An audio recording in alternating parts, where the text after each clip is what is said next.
এটা একটা ছোট্ট জার্নি আছে। জার্নিটা হচ্ছে যে আমি যখন বাংলাদেশ ক্রিকেট টিম থেকে অ্যাজ এ প্লেয়ার রিটায়ার করিনি, বাট শেষ হয়ে গিয়েছিল। তারপরে গত 18 বছর আমি এই 19 বছর ধরে আমি এই ক্রিকেট উন্নয়নের কাজ করে যাচ্ছি আইসিসি এবং এসসিসিতে। তো এটা একটা নতুন হাইটের আমার জন্য বলবো যে একটা পরীক্ষা বা একটা একটা সুযোগ। তো এই সুযোগটা আমি বাংলাদেশ ক্রিকেটের আপনাদের কাছ থেকে শত শত প্রশ্ন পেতাম যে আপনাকে ডাকা হয়, আপনি আসেন না কেন, আপনি কি সুযোগ পেলে আসবেন। সত্যিকার অর্থে এই প্রথম গত মাসে এপ্রিল মাসের শেষের দিকে আমি একটি কল পাই আমাদের ন্যাশনাল স্পোর্টস কাউন্সিল থেকে, এবং বলা হয় যে আপনাকে একটা সুযোগ দেওয়া হবে, আপনি কি সুযোগটা গ্রহণ করবেন।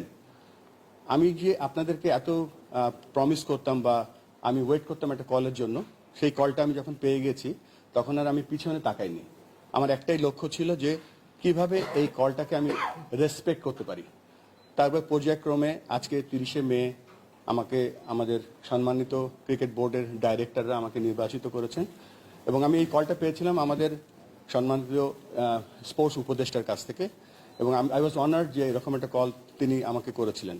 আর তার ফলশ্রুতিতে আজকে একটা বড় দায়িত্ব পেয়েছি, যে দায়িত্বটা হচ্ছে বাংলাদেশের ক্রিকেট না, ক্রিকেট ইন বাংলাদেশ। বাংলাদেশে কি ক্রিকেট আছে সেটা আমরা চেষ্টা করব আরো সামনের দিকে এগিয়ে নিয়ে যেতে। আমি বিশ্বাস করি যে 11 জন ক্রিকেট খেলে না, বাংলাদেশের সবাই ক্রিকেট খেলে। আপনারা একটা খুব গুরুত্বপূর্ণ অংশ বাংলাদেশ ক্রিকেটের উন্নয়নের জন্য এবং ক্রিকেটের সাস্টেইনেবিলিটির জন্য। তো আমি আশা করব যে আমরা একটা দল হিসেবে কাজ করব। আমরা সেটা করে এসেছি বলে আজকে আমরা 25 বছর ধরে টেস্ট খেলছি, আমরা ভালো পারফরমেন্স করছি, আমাদের অনূর্ধ্ব 19 দল বিশ্বকাপ জিতেছে, আমাদের মেয়েদের দল এশিয়া কাপ জিতেছে। আমরা আরো ভালো কিছু আশা করব, সে পোটেনশিয়াল আমাদের মধ্যে আছে। এবং এই জন্য কথাগুলো বললাম যে আমরা সকলে একটা টিম, আমরা সকলে বাংলাদেশকে সাপোর্ট করি, এবং let's work together to bring Bangladesh cricket in a different height. আমি আবারও ধন্যবাদ জানাচ্ছি আমাদের বাংলাদেশ ক্রিকেট বোর্ডের সম্মানিত ডাইরেক্টর যারা আমাকে আজকে নির্বাচিত করেছে।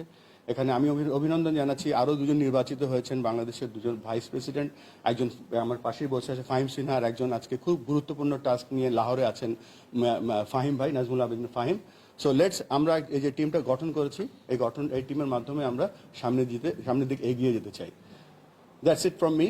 আর কথার বাইরে কাজ করতে চাই। বেশ কিছু কাজ আমরা প্ল্যান করছি, এবং সেই কাজগুলো যেন আমরা বাস্তবায়িত করতে পারি সেই সাহায্য আপনাদের কাছে চাচ্ছি। Thank you. এখন আমরা কোয়েশ্চেন